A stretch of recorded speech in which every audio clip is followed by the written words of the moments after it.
Hello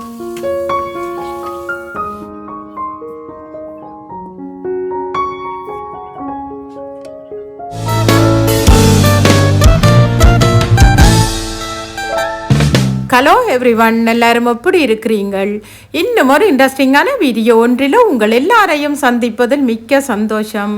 இன்றைக்கும் இந்த video 8 மணிக்கே ஷூட் பண்ண ஸ்டார்ட் பண்ணிட்டேன். இன்றைக்கும் ஸ்கூல் டே என்றதால் பிள்ளைகளும் ஸ்கூலுக்கு போகிறதுக்கு ரெடியாகி கொண்டு இருக்கணும். இன்றைக்கு பார்த்தீங்களென்றால் வெதர் வெளியில் அவ்வளவு நல்லா இருக்குது, நல்ல வெயிலும் வந்துட்டுது. இப்போ நான் இப்படியே கிச்சனுக்குள்ளே வந்துட்டேன். இன்றைக்கு பிரேக்ஃபாஸ்ட் எங்களுக்கு பார்த்தீங்களென்றால் நட்ஸ் எல்லாம் போட்டால் பான் ரோஸ்ட் பண்ணி வச்சுருக்கிறேன். அதோட பீனட் பட்டரும் தான் நான் இன்றைக்கு பூசி நல்ல ஒரு டீயோட இந்த பானை நானும் ஹஸ்பண்டும் தான் சாப்பிட போகிறோம். இன்றைக்கு நான் காஃபி போடையில் பால் காய்ச்சி நல்ல சாயம் போட்டு டீ தான் குடிக்க போகிறோம். நிறைய பேர் என்ன பீனட் பட்டர் நீங்கள் யூஸ் பண்ணுறேன்னு கேட்டிருந்தீங்க. இந்த பீனட் பட்டருக்கு பார்த்தீங்களா 100% பீனட் மட்டும்தான் போட்டிருக்கு. இதுக்குள்ள இனிப்புக்காக எதுக்குமே சேர்க்கையில் நான் உங்களுக்கு கிட்ட காட்டியிருக்கிறேன். நிறைய பேர் நீங்கள் என்னட்ட கேட்டபடியாக நீங்கள் இதை ஸ்க்ரீன்ஷாட் பண்ணி எடுத்துக்கொண்டு போய் நீங்கள் கடையில் பார்த்து வாங்கி கொள்ளலாம். நிறைய பேர் என்னட்ட காமெண்ட்ஸில் கேட்டுக்கொண்டே இருக்கிறீங்கள், சுகர் உள்ள ஆக்கள் இந்த பீனட் பட்டர் யூஸ் பண்ணலாம்னு சொல்லி. பீனட் பட்டர் வாங்கும்போது அதில் சுகர் ஆட் பண்ணாதான் நீங்கள் பார்த்து வேண்டிங்களென்றால் சாப்பிட்டு கொள்ளலாம். அப்படியே பார்த்தீங்களென்றால் பிள்ளைகளும் ஸ்கூலுக்கு போயிட்டினும் நான் இப்போ கிச்சனுக்குள்ளே வந்துட்டேன். இன்றைக்கு ஒரு 6 கறியோட நல்ல ஒரு அசத்தலான ஒரு சாப்பாடு தான் இன்றைக்கு நான் செய்ய போகிறேன். அதுக்கு முதல்ல பொன்னி அரிசி எடுத்துருக்கிறேன். இதை ஒரு 4 தண்ணியில் கழுவி போட்டு ஒரு 15 இருந்து 20 நிமிடம் ஊற விட்டுட்டு அதை நாங்கள் ரைஸ் குக்கரில் போட்டு விட்டுட்டோம் என்றால் அந்த சோறு நல்ல ஒரு பஞ்சு போல் வரும் இந்த சோறு. அதால் இப்போ நான் ரைஸ் குக்கரில் சோறையும் போட்டு விட்டாச்சு. இங்கெல்லாம் பார்த்தீங்களென்றால் சமைக்கிறதுக்கு தேவையான எல்லாமே நான் இதில் ரெடி பண்ணி வச்சுருக்கிறேன். இப்போ இதில் இருக்கிற எல்லாத்தையும் கழுவி கட் பண்ணி வெங்காயம் உரித்து வெட்டி சமையலுக்கு தேவையான எல்லாத்தையும் செய்து வச்சுட்டு அதுக்கு பிறகு நாங்கள் அடுப்பை ஒன் பண்ணி போட்டு சமைக்கிறதுகளை சமைச்சிட்டோம்னால் கடகடண்டு எங்களுடைய வேலைகள் எல்லாத்தையுமே முடிச்சிடலாம். அதுக்கு முதல் ப்ளீஸ் என்னுடைய வீடியோவை நிறைய பேர் விரும்பி பார்க்குறீங்கள், வீடியோவுக்கு லைக் பண்ணுங்கோ, சேனலை சப்ஸ்கிரைப் பண்ணுங்கோ. நீங்கள் சப்ஸ்கிரைப் பண்ணினா மட்டும்தான் நான் போடக்கூடிய அந்த புதிய வீடியோன்ற நோட்டிஃபிகேஷன் உங்களுக்கு உடனுக்குடனே வரும். நீங்கள் நிறைய பேர் பார்க்குறீங்க, ஆனாலும் வீடியோவை லைக் பண்ணுறீங்கள் இல்லை. நீங்கள் கொடுக்கக்கூடிய அந்த ஒரு லைக் என்னுடைய வீடியோவை உங்களை போல் என்ன நிறைய பேருக்கு கொண்டு சேர்க்கிறதுக்கு உதவியாக இருக்கும். இப்போ முதல்ல பார்த்தீங்களென்றால் இந்த வெங்காயம் உள்ளியை உடைச்சி வெட்டுறது தான் முதல் வேலையாக இருக்கும். எங்களுடைய அம்மாக்களெல்லாம் பார்த்தீங்களென்றால் சமைக்கிறதுக்கு முதலாவது உலை வச்சு, அதுக்கும் அடுப்பு நெருப்பு மூட்டி, விறகு வச்சு நெருப்பு மூட்டி உலை வச்சு அரிசி போட்டுட்டு அடுத்ததாக தேங்காய் திருவி வச்சு போட்டு அடுத்ததாக வெங்காயம் மிளகாய் பச்சை மிளகாய் உடைச்சி வெட்டி வச்சுட்டு தான் பிறகு என்ன சமைக்கணுமோ அதை சமைக்கிறதுக்கு ஸ்டார்ட் பண்ணுவினோம். நாங்கள் எல்லாம் பார்த்தீங்களென்றால் எங்களுடைய அம்மாக்கள் வாழ்ந்த காலத்தை மாதிரி நாங்கள் ஒரு 10% என்றாலும் வாழுவோமோ உண்மையாக தெரியாது. ஏனென்றா அங்கெல்லாம் கரண்டுகள் இல்லாத காலங்கள்ல எல்லாம் எங்களுக்கு சமைச்சு 3 நேரம் சாப்பாடும் அந்தந்த டைமுக்கு எங்களை தந்த ஸ்கூலுக்கு அனுப்பினவியல். இப்போ எல்லாம் பார்த்தீங்கன்னா எல்லா இடமுமே மிஷினரி வந்துட்டுது, இயந்திர வாழ்க்கையாகவே போகுது. இப்போ நிறைய பேர் தங்களுக்கு விறகடுப்பே தெரியாதுன்ற மாதிரி கூட சொல்லி கொண்டிருக்கிற காலமாக இந்த காலம் போயிட்டுது. உண்மையில் நாங்கள் வெளிநாடுகளில் இருக்கிறோம்ன்றதுக்காக இல்லை, இப்போ ஸ்ரீலங்காவில் கூட வெளிநாடு மாதிரி அத்தனை வசதிகளுமே இப்போ வந்துட்டுது. அது விஞ்ஞானம் வளர வளர உலகத்தின் வளர்ச்சியும் வளர்ந்து கொண்டே போகும். அதை யாராலையும் மாற்றவோ மறுக்கவோ முடியாது. எனக்கு இப்போ ஒரு 3-4 நாளைக்கு முதல் ஒரு சம்பவம் ஒன்று தான் ஞாபகம் எனக்கு வருது. என்னென்னா ஒரு இடத்துக்கு போயிருந்த நாங்கள் அப்போ சில பேர் கீழே பாய போட்டுட்டு இருந்தோம். சில பேர் சொல்லிச்சுன்னு தங்களுக்கு கதிரை தான் வேணுமென்று. ஏனென்றா தாங்கள் ஊரில் ஒரு காலமும் தாங்கள் கீழே இருந்து தங்களுக்கு பழக்கம் இல்லை, ஆனால் சாப்பிட்டது கூட தாங்கள் கீழே இருந்து சாப்பிடலையென்று சொல்லிச்சினும். ஆனால் அந்த இடத்துல பார்த்தீங்களென்றால் எல்லாருக்கும் தேவையான அளவு கதிரை இருக்கையில். அப்போ அதால் நானும் என்னோட ஃப்ரெண்டும் வந்து கீழுக்கு இருந்துட்டோம். அதில் என்னுடைய பிள்ளைகளும் கீழுக்கு இருந்துட்டினோம். அப்போ அந்த அக்காவுடனே கூப்பிட்டு என்ன கேட்டால், என்ன மாதிரி நீங்கள் உங்களுக்கு ஊரில் கீழே இருந்து பழக்கம் போல் இருக்கண்டு. அப்போ நான் சொன்னேன், நாங்கள் கீழே இருந்து பழங்கேலியண்டுன்னு சொல்லலை, ஆனால் நாங்கள் டைனிங் டேபிளில் இருந்தும் சாப்பிட்ருக்குறோம், கீழே இருந்தும் சாப்பிட்ருக்குறோம். ஆனால் எந்தெந்த இடத்துல எப்படி இருக்கணுமென்று சொல்லியும் நாங்கள் அந்த பழக்கத்தையும் பழகி இருக்கிறோமென்று சொன்னேன். சரி ஓகே என்று சொல்லி போட்டு சரி போன வேலை முடிஞ்சுது, எல்லாரும் அவரவரை விட்டுட்டு வந்துட்டோம். இதை நான் என்னத்துக்கு சொன்னானென்றால், இப்போ எங்களோட வாழ்க்கை வந்து எப்படி மாறுதுண்டு இல்லை. இப்போ நாங்கள் ஊரில் எப்படி இருந்த நாங்கள், இங்கே எப்படி இருந்த நாங்கள், அதெல்லாம் நான் சொல்ல வரையில். ஆனால் எந்த இடத்துல நாங்கள் எப்படி நடக்கணுமென்று அந்த பண்பு எங்களுக்கு கட்டாயம் வேணும். ஏனண்டேக்குள்ள இப்போ நாங்கள் ஒரு 10 பேர் இடத்துக்கு போயிட்டோம். அங்கே வந்து ஒரு 7 கதிரை தான் இருக்குது. நாங்கள் எல்லாருமே கதிரையில் தான் இருந்து வளர்ந்து வந்த நாங்கள் எங்களால் கீழே இருக்க முடியாதென்றால் அந்த வீட்டில் இருக்கிறதுன்ற மனத்தை நாங்கள் சங்கடப்படுத்துகிற மாதிரி இருக்கும். அதால் கதிரையில் இருக்கிற நீங்கள் எல்லோரும் கதிரையில் இருங்கோ, நாங்கள் பேசாமல் கீழேயே இருந்துட்டோம். உண்மையில் இன்றைக்கு இதை பற்றி கதைக்கணுமென்று உண்மையில் நான் வரவே இல்லை. ஆனால் எனக்கு ஒரு அக்கா இத்தாலியிலேருந்து கதைச்சிருந்தவா, அப்போ அவள் சொன்னவா ஒரு ஃப்ரெண்டண்டா அப்படி இருக்கணும், ஃப்ரெண்ட்ஷிப்பை பற்றி ஒரு நீங்கள் இதில் கதைச்சி விடுங்கோண்டு. நான் நினைக்கிறேன் அவன் ஃப்ரெண்டுக்கும் ஏதோ அவருக்கும் ஏதோ பிரச்சனை போல் இருக்குது. அப்போ நான் சரி ஓகே என்று சொல்லி போட்டு போன நான் வச்சிட்டேன். ஆனால் நேற்று கதை கேட்க சரியென்று போட்டு வச்சிட்டேன். ஆனால் எனக்கு இன்றைக்கு அதை நான் கதைக்கணுமென்று நினைக்க எனக்கு அதை கதைக்கிறதுக்கு விரையிலைங்க. எனக்கு இதுதான் எனக்கு ஞாபகத்தில் வந்தது. ஏனென்றால் அது வந்து நான் நேர சம்மந்தப்பட்டு நடந்தபடியாக இதை பற்றி கதைப்பம் என்று சொல்லி போட்டு தான் நான் இன்றைக்கு இதை பற்றி கதைச்சிருக்கிறேன். இது யாரையும் புண்படுத்தணுமோ அல்லது யாரையும் மென்ஷன் பண்ணி இதில் கதைக்கணுமோன்ட்டு நான் யாருக்காக வேண்டி இது கதைக்கையில் வீடியோவுக்கு வந்து வாய்ஸ் கொடுக்கும்போது எனக்கு என்ன தோணுதோ அதை நான் இதில் கதைச்சிருக்கிறேன், அவ்வளவுதான். இப்போ இதில் பார்த்தீங்களென்றால் நீங்கள் பார்த்துருப்பீங்க வெஜிடபிள்ஸ் எல்லாம் கட் பண்ணி முடிச்சுட்டேன். இப்போ கடைசியாக வந்து இருக்கிறது இந்த பீட்ரூட் மட்டும்தான்.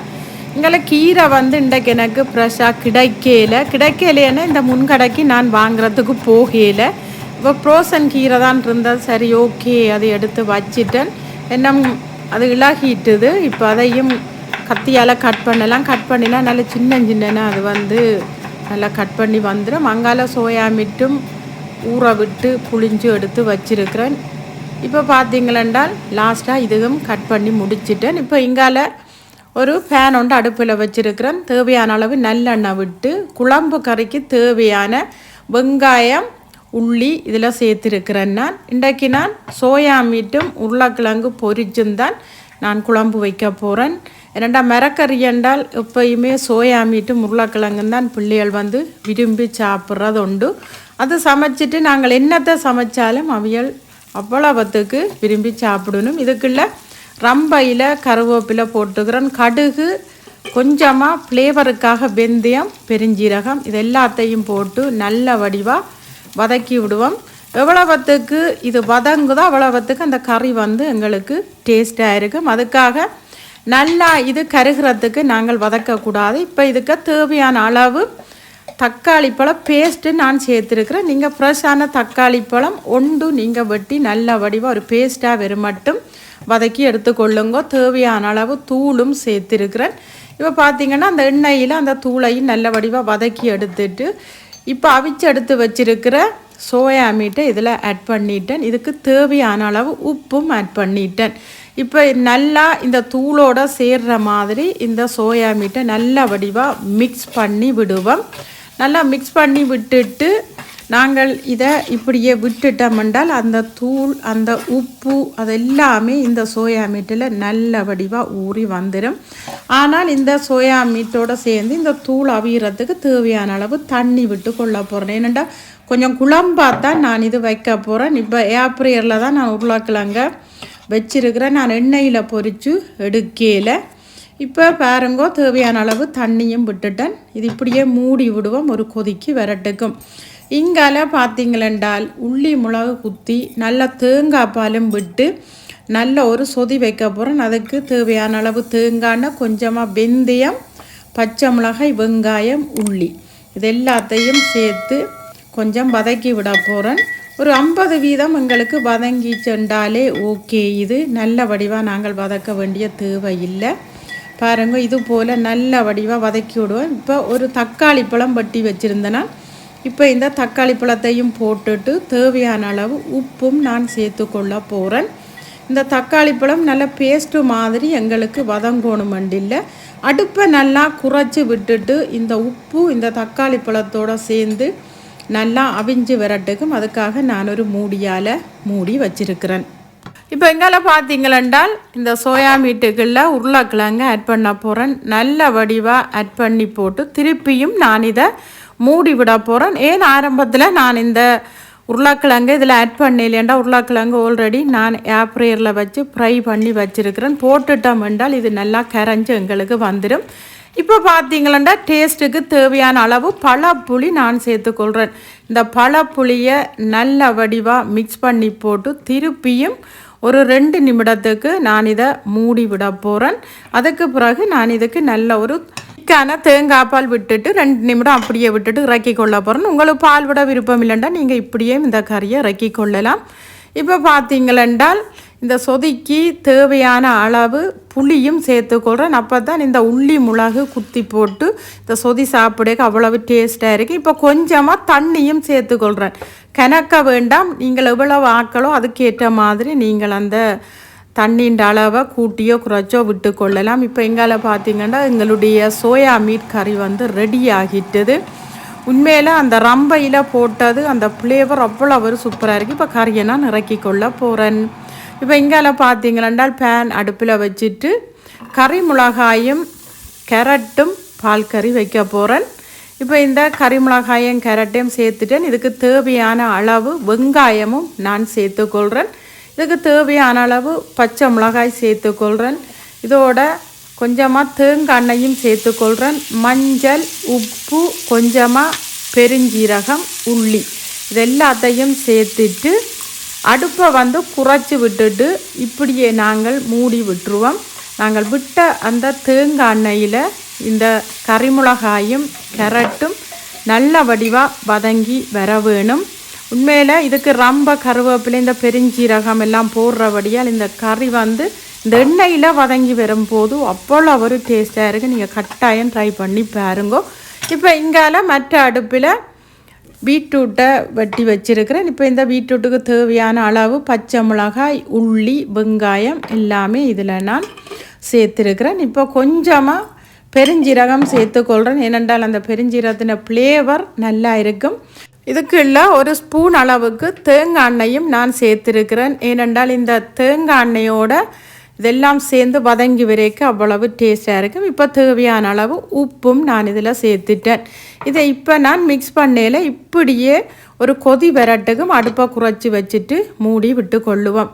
இப்போ இங்கால பார்த்தீங்களென்றால் நான் இந்த கறிமிளகாயும் கேரட் கறியும் சமைச்சு எடுத்துட்டேன். இப்போ இங்கால கீரை வறுத்து கொள்ள போகிறேன். இதுக்கு தேவையான அளவு வெங்காயம், பச்சை மிளகாய், உள்ளி, பெருஞ்சீரகம், தேங்காய் எண்ணெய் எல்லாமே சேர்த்து இது ஓரளவுக்கு எனக்கு வதங்கி வரட்டுக்கும். கீரைக்கு தேங்காய் போட்டு நான் வறுத்தெடுக்க போகிறேன். ஆல்ரெடி கீரைக்கு நான் கொஞ்சமாக உப்பும் தேங்காய்ப்பும் போட்டு கீரையை நல்ல வடிவாக மிக்ஸ் பண்ணி வச்சுருக்கிறேன். பாருங்கள், இது போல் மிக்ஸ் பண்ணி வச்சுருக்கிறேன். கீரைக்கு எப்பயுமே நாங்கள் கொஞ்சமாக தான் உப்பு ஆட் பண்ண வேணும். ஏனெண்டா கீரை சமைச்ச பிறகு எங்களுக்கு சுருங்கி கொஞ்சமாக தான் வரும். அப்போ உப்பு அதிகமாக போட்டுட்டோம்னா கீரையில் அந்த உப்பு எங்களுக்கு அதிகமாக தெரியும். இப்போ பார்த்திங்கன்னா நல்ல வடிவாக மிக்ஸ் பண்ணி போட்டு இந்த கீரையை நாங்கள் அவ்வளவத்துக்கும் வரட்டி நாங்கள் வறுக்க வேண்டிய தேவையில்லை. ஓரளவுக்கு இந்த கீரை எங்களுக்கு வதங்கி அதில் இருக்கக்கூடிய தண்ணியெல்லாம் வற்றிட்டுண்டாலே இந்த கீரையை நாங்கள் இறக்கி கொள்ளலாம். இப்போ எங்கால பார்த்தீங்களென்றால் இந்த பீட்ரூட் எனக்கு கொதி வந்துட்டுது. இப்போ நல்ல வடிவாக இந்த பீட்ரூட் இருக்கா மிக்ஸ் பண்ணி விடுவோம். ஏனென்றால் ஆரம்பத்தில் இந்த பீட்ரூட்டை வைக்கும்போது நாங்கள் எதுக்குமே மிக்ஸ் பண்ணல, அப்படியே அடுப்பை குறைச்சிட்டு மூடி விட்டுட்டோம். இப்போ பாருங்கோ, இதில் இருக்கக்கூடிய தண்ணியோடு சேர்ந்து அந்த பீட்ரூட்டெல்லாம் எங்களுக்கு அவிஞ்சு விரட்டுக்கும். இப்போ இங்கால பாருங்க, எங்களுடைய கீரை வர ரெடி ஆகிட்டுது. இந்த கீரை வரைய நான் இப்போ இறக்கி கொள்ள போகிறேன். எப்பையும் பார்த்தீங்களென்றால் கீரையை நாங்கள் பால் விட்டு மசித்து சாப்பிடலாம். சில வேளையில் வந்து நாங்கள் இப்படி வறுத்தும் சாப்பிடுவோம். என்னுடைய பிள்ளைகளுக்கு வந்து வறுத்து சாப்பிட்றத விருப்பம், அதால் நான் இன்றைக்கு வறுத்திருக்கிறேன். இப்போ நல்ல திக்கான தேங்காய் பாலும் இந்த பீட்ரூட் கறிக்கு நான் ஆட் பண்ணியிருக்கிறேன். இப்போ இந்த தேங்காய் பாலும் சேர்ந்து இந்த பீட்ரூட்டோட நல்ல வடிவாக வத்தி வரட்டுக்கும். ஓகே, இப்போ எங்களுடைய சொதி பாருங்கோ நல்ல வடிவாக கொதித்து வந்திருக்குது. அதுக்குள்ள நாங்கள் போட்ட தக்காளி பழமெல்லாம் நல்லா மசிஞ்சு அவிஞ்சு வந்திருக்கு. இதுக்குள்ள நான் கொஞ்சமாக உள்ளியும் மிளகும் குத்தி சேர்த்துருக்கிறேன். இப்போ இதுக்கு தேவையான அளவு நல்ல திக்கான தேங்காய் பாலும் நான் இதில் ஆட் பண்ணியிருக்கிறேன்.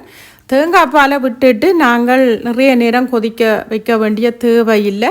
ஒரு கொஞ்ச நேரம் இது கொதிச்சுட்டு தண்டாலே நாங்கள் இந்த சொதியை இறக்கிடலாம். ஏனெண்டா உள்ளி மிளகு குத்தி போட்ட பிறகு நாங்கள் ஒரு 30-50 செகண்டில் நாங்கள் இந்த சொதியை வந்து இறக்கிறோம். அப்போ தான் அந்த உள்ளின்ற மிளகின்ற ஃப்ளேவரும் அந்த சொதியில் இருக்கும். ஓகே, இப்போ கறிகள் எல்லாமே இறக்கிட்டேன். இப்போ லாஸ்ட்டாக அப்பளம் மிளகாய் பொரிக்க போகிறேன். இப்போ அப்பளத்தை பொரிச்செடுத்து போட்டு நான் வீட்டில் போட்ட மோர் மிளகாயும் இருக்குது.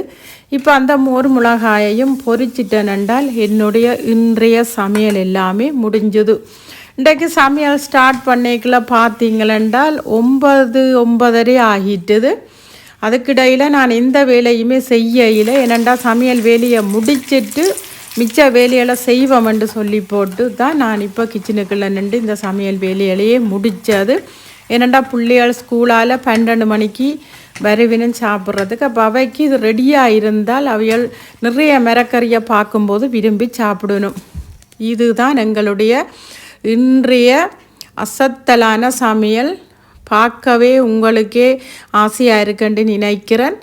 நான் சொல்லல, நீங்களும் இதே போல் சமைச்சு சாப்பிட்டு பாருங்க. இந்த வீடியோவை நானே ஷேர் பண்ணினேன்டா. இப்போ எல்லாம் பார்த்தீங்கன்னா நிறைய பேர் மிரக்கறி தான் சமைச்சு இந்த காலத்தில் சாப்பிட்டு கொண்டிருக்கிறீங்க. அப்போ அக்கா நீங்கள் கூடுதலாக மிரக்கறி சமையல் நீங்கள் போடுங்கோண்டு நிறைய பேர் என்னட்ட கேட்டுக்கொண்டு இருக்கிறீங்க. உங்களுக்காகத்தான் நான் இது ஷேர் பண்ணினது. இன்றைக்கு எங்களுக்கு இந்த அப்பளம் மிளகாயோட நல்ல திக்கான தயிரும் நாங்கள் இன்றைக்கு சமைச்ச 6 மரக்கறியும் தான் எங்களுடைய சாப்பாடு. ஓகே, இப்போ பிள்ளைகளெல்லாம் சாப்பிட்டுட்டினம், நான் சாப்பிட போகிறேன். இதுதான் என்னுடைய பிளேட். இப்போ பாருங்க, இது உள்ளி மிளகு குத்தின தேங்காய் பால் விட்ட நல்ல ஒரு திக்கான சொதி. இந்த சொதி மட்டுமே உண்மையில் சாப்பிடலாம், அவ்வளவுக்கு ஃப்ளேவராக இருக்குது. இதோட அப்பளம் மிளகாயும். ஓகே, நான் இப்போ லஞ்ச் சாப்பிட போகிறேன். உங்களோட வீட்டையும் இன்றைக்கு வெள்ளிக்கிழமை என்ன சாப்பாடுன்னு சொல்லி மறக்காமல் நீங்கள் எனக்கு கொமெண்ட்ஸில் சொல்லுங்கோ.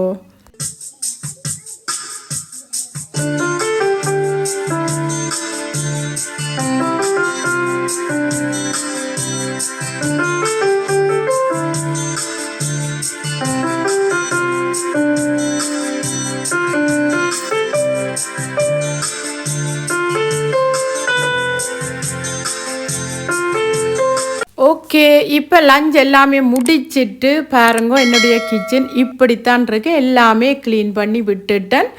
இப்போ பார்த்தீங்களென்றால் எப்பயுமே எனக்கு மட்டுமில்லை எல்லாருக்கும் நாங்கள் மரக்கறி சாப்பிட்டோம்னா அன்றைக்கு ஏதாவது ஒரு இனிப்பாக சாப்பிடணுமெண்டு ஒரு கேசரியோ பாயாசமோ ஏதாவது ஒன்று சாப்பிடணுமென்று தோணும். இன்றைக்கு பார்த்தீங்களென்றால் இந்த வைரல் சீஸ் கேக்குன்ட்டு இப்போ வந்து எல்லா இடமே ட்ரெண்டிங்காக போய்கொண்டு இருக்கிற இந்த வைரல் சீஸ் கேக் தான் நான் 2 விதமான, ஒன்று ஜோக்கெட்டில் ஒன்று வந்து ப்ரெஸ் க்ரீம் வச்சு செய்து காட்ட போகிறேன். இது நிறைய பேர் என்னட்ட எழுதி அக்கா நீங்கள் என்ன செய்து காட்டையிலன்ட்டு கேட்டுக்கொண்டிருந்தீங்க. ஒரு 4-5 விதமாக நான் வீட்டில் பிள்ளைகளுக்கு செய்து கொடுத்துட்டேன். ஆனால் இது உங்களுக்காக நான் இதை ஷேர் பண்ண போகிறேன். அதுக்காக கடையில் போய் இந்த வைரல் சீஸ் கேக்குக்கு தேவையான எல்லா பொருட்களுமே வேண்டி கொண்டு வந்து வச்சிருக்கிறேன். இதுக்கு வந்து நிறைய பொருட்கள் தேவையில்லை. இந்த பிஸ்கெட் வேணும், ஏதாவது நல்ல ஒரு இனிப்பான பிஸ்கெட், அதாவது சாக்லேட் சேர்க்காத பிஸ்கெட்டாக நீங்கள் வாங்கி கொள்ளணும். மற்றது நீங்கள் உங்களுக்கு விருப்பமான ஒரு ஜோக்கெட் வேண்டி கொள்ளலாம். சில பேருக்கு வந்து இனிப்பு பிடிக்காதாக்கள் நீங்கள் பிளேன் ஜோக்கெட்டில் செய்து கொள்ளுங்க. நான் இன்றைக்கு வெனிலா ஜோக்கெட்டும் ப்ரெஸ் க்ரீமும் தான் வேண்டி கொண்டு வந்திருக்கிறேன். இது 2லையும் தான் நான் இன்றைக்கு பிள்ளைகளுக்கு செய்து கொடுக்க போகிறேன். அதை நான் உங்களுக்காக இதில் ஷேர் பண்ணியிருக்கிறேன். முதல்ல வந்து இந்த வெனிலா ஜோக்கெட்டில் தான் இந்த பிஸ்கெட்டை வந்து ஒன்றுமே செய்ய தேவையில்லை, காஃபியில் நினைக்க தேவையில்லை, நீங்கள் எதுக்குமே செய்ய வேண்டாம். அப்படியே பிஸ்கெட் எடுத்து முழுப்படியாக அந்த ஜோக்கெட் கப்பிலேயே வச்சு இது போல் நல்ல வடிவாக லைனாக அடுக்கி விட வேணும். நல்ல வடிவாக இவ்வளவத்துக்கு இடவழி விட்டு உங்களால் இந்த பிஸ்கெட்டுகளை அடுக்க முடியுமோ அவ்வளவத்துக்கு நீங்கள் அடுக்கி விட்டீங்களென்றால் இந்த பிஸ்கெட்டில் வந்து இந்த ஜோக்கெட்டின் அந்த ஈரத்தன்மை எல்லாமே ஊறி நல்ல வடிவாக இந்த பிஸ்கெட் வந்து பூத்து போய் இருக்கும். உங்களுக்கு நல்ல ஒரு டேஸ்டான டெசர்ட் சாப்பிடணுமென்று நீங்கள் நினைச்சிங்கன்னா இந்த வைரல் சீஸ் கேக்கை ட்ரை பண்ணி சாப்பிட்டு பாருங்கள். உண்மையில் பிள்ளைகள் கூட அவ்வளவுக்கு என்ஜாய் பண்ணி சாப்பிடுவினும். நான் இந்த வைரல் சீஸ் கேக் பார்த்தீங்கன்னா என்னுடைய ஃப்ரெண்டின் மகளுக்கு பர்த்டே நடந்தது. அப்போ அங்கே வந்து என்னுடைய ஃப்ரெண்ட் ஆக்கடை பிள்ளைகள் எல்லாமே வந்திருந்தவியல். அப்போ அவர்களுக்காக நான் செய்து கொண்டு அங்கே கொடுத்திருந்தேன். பிள்ளைகள் எல்லாருமே அவ்வளவுக்கு விரும்பி சாப்பிட்டவியல். உண்மையில் அந்த பிஸ்கெட்டின் ஃப்ளேவர் வந்து அவ்வளவு ஒரு நல்லா இருக்கும். இதுக்கெல்லாம் அவ்வளவு காசு செலவழிச்செல்லாம் நாங்கள் இது செய்ய வேண்டிய தேவையும் இல்லை. நாங்கள் பாருங்க, நான் செய்யக்க நீங்கள் பார்த்துருப்பீங்க. இது போல் செய்துட்டு அந்த மூடியை நல்ல வடிவாக மூடிட்டு ஃப்ரிட்ஜில் வச்சிட்டோம்டா, ஃப்ரீசரில் வைக்க தேவையில்ல, நார்மல் ஃப்ரிட்ஜில் வச்சிட்டோம்ண்டாலே எங்களுக்கு சூப்பரான டெசர்ட் வந்து ரெடி ஆகிருக்கும். அடுத்ததாக வந்து நான் ஃப்ரெஷ் க்ரீமில் செய்து காட்ட போகிறேன். இப்போ இந்த ஃப்ரெஷ் க்ரீம் வந்து இதில் வந்து இனிப்பு சுவை இல்லை, அதால் நான் அதில் ஒரு காவாசி ஃப்ரெஷ் க்ரீம் ஒரு பவுலில் செப்ரேட்டாக எடுத்து வச்சுருக்கிறேன். இப்போ இந்த பிஸ்கெட்டின் பட்டர், இந்த பிஸ்கெட்டின் பட்டரில் நான் எவ்வளவுத்துக்கு எனக்கு தேவையோ அதுக்கேற்ற மாதிரி போட்டு நல்ல வடிவாக மிக்ஸ் பண்ணி எடுக்க போகிறேன். மிக்ஸ் பண்ணி எடுத்து போட்டு நான் அந்த ஜோக்கெட்டுக்கு எப்படி இந்த பிஸ்கெட் எல்லாத்தையும் நான் அடுக்கி வச்சேன் அதே போல் இதுக்குள்ளேயும் இந்த பிஸ்கெட் எல்லாத்தையும் அடுக்கிட்டோம் என்றாலே எங்களுக்கு உண்மையில் ரெண்டாவது டெசர்ட்டும் வந்து ரெடியாகிடும். ஆனால் ஒவ்வொரு ஆக்களுக்கு ஒவ்வொரு மாதிரி பிடிக்கும். சில பேருக்கு பிளேன் ஜோக்கெட்டுகளில் பிடிக்கும், சில பேருக்கு இந்த க்ரீம் இந்த பிஸ்கெட்டின் பட்டர் சேர்த்த இந்த ஃப்ரெஷ் க்ரீமுக்குள்ள அப்படி செய்கிறது பிடிக்கும். சில பேருக்கு இந்த வெனி ஜோக்கெட்டில் செய்கிறது பிடிக்கும். அது உங்களுடைய விருப்பம்தான். நீங்கள் கட்டாயம் ட்ரை பண்ணி பாருங்கோ. ஆனால் நீங்கள் கேட்ட மாதிரி உங்களுக்கு நான் 2 விதமாக செய்து காட்டியிருக்கிறேன். நீங்கள் இதுக்கு பிறகு உங்களுக்கு என்ன தேவையோ நீங்கள் அதுக்கேற்ற மாதிரியும் செய்து நீங்கள் சாப்பிட்டு கொள்ளலாம். ஆனால் பிஸ்கெட் வந்து நான் வந்து அந்த கேரமல் பிஸ்கெட் இதில் வந்து கருவாப்பட்டையும் அந்த மைல்டாக சேர்த்துருக்கு. இந்த பிஸ்கெட் வந்து இங்கே எல்லா கடைகள்லையுமே இருக்கும். இந்த பிஸ்கெட் தான் நான் இதில் சேர்த்துருக்கிறேன். சில பேர் வந்து நீங்கள் தமிழ் கடைகளில் வாங்குகிற அந்த கோகனட் பிஸ்கெட் அதை வச்சும் செய்யலாம். ஆனால் நான் வந்து இதுதான் வச்சு செய்தேன்னா இந்த பிஸ்கெட்டின் அந்த ஃப்ளேவரும் அதுவிண்ட அந்த இனிப்பும் வந்து உண்மையில் அவ்வளவுத்துக்கு டேஸ்டாக இருக்கும். கட்டாயம் நீங்களும் ட்ரை பண்ணி பாருங்கள். உண்மையில் நான் கூட யோசிக்கல இப்படி எல்லாரும் கொமெண்ட்ஸில் என்ன கேட்பீங்கன்ட்டு. இன்ஸ்டாகிராமில் கூட எனக்கு எழுதியிருந்தீங்க, அக்கா அந்த வைரல் சீஸ் கேக் செய்து காட்டுங்க, அதுக்கும் ஈஸியாக இப்படி செய்கிறேன்ட்டு செய்து காட்டுங்க, எல்லா இடத்துலையும் வாங்கக்கூடிய ஒரு பொருளை வச்சேன்டா. ஆனால் இந்த ஜோக்கெட் வந்து எல்லா நாடுகள்லையும் ஃப்ளேவராக இருக்கக்கூடிய ஒன்று தான். நீங்கள் அந்த கிரிக் ஜோக்கெட்டுக்கெல்லாம் கூட நீங்கள் செய்து உண்மையில் இதை சாப்பிட்டு கொள்ளலாம். அதுக்கும் அவ்வளோ ஒரு டேஸ்ட்டாக இருக்குது. நாங்கள் எல்லா விதமாக ட்ரை பண்ணிட்டோம்.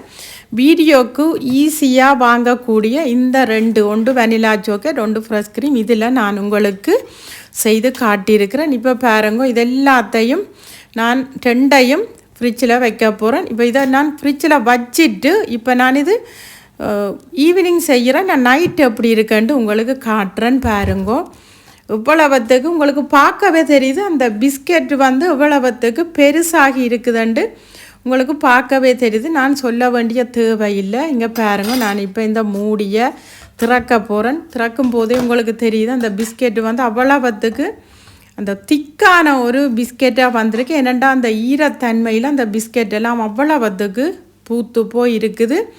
அந்த ஃப்ளேவர் வந்து உண்மையில் அவ்வளவு சூப்பராக இருந்தது. இது நாங்கள் அடுப்பில் வச்சு குக் பண்ணையில் பாருங்கோ.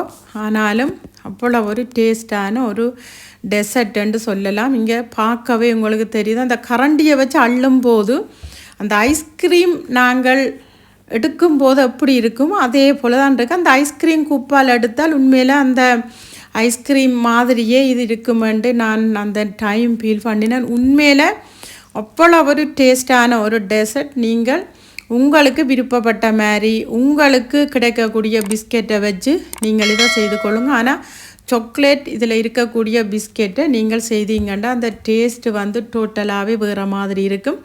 கட்டாயம் நீங்கள் கேட்ட மாதிரி நான் உங்களுக்கு செய்து காட்டியிருக்கிறேன். எல்லோரும் நீங்களும் உங்களோட வீட்டில் ட்ரை பண்ணி எல்லோரும் சாப்பிட்டு என்ஜாய் பண்ணலாம். ஓகே ஃப்ரெண்ட்ஸ், இதோட இந்த வீடியோவை நான் முடிச்சுக்கொள்கிறேன். இந்த வீடியோ உங்கள் எல்லாருக்கும் இன்ட்ரெஸ்டிங்காகவும் யூஸ்ஃபுல்லாக இருந்திருக்குமென்று நினைக்கிறேன். அப்படி இந்த வீடியோ உங்களுக்கு பிடிச்சிருந்தா உங்கள் ஃப்ரெண்ட்ஸ் அண்ட் ஃபேமிலி கூட ஷேர் பண்ணுங்க. வீடியோக்கு ஒரு லைக் கொடுங்க. என்னுடைய சேனலுக்கு நீங்கள் ஃபஸ்ட் டைமாக இருந்தால் சேனலை சப்ஸ்கிரைப் பண்ணி சப்போர்ட் பண்ணுங்கள் ஃப்ரெண்ட்ஸ். இது போல் இன்னும் ஒரு இன்ட்ரெஸ்டிங்கான வீடியோ ஒன்றில் உங்கள் எல்லாரையும் சந்திக்கும் வரை டேக் கேர், பை.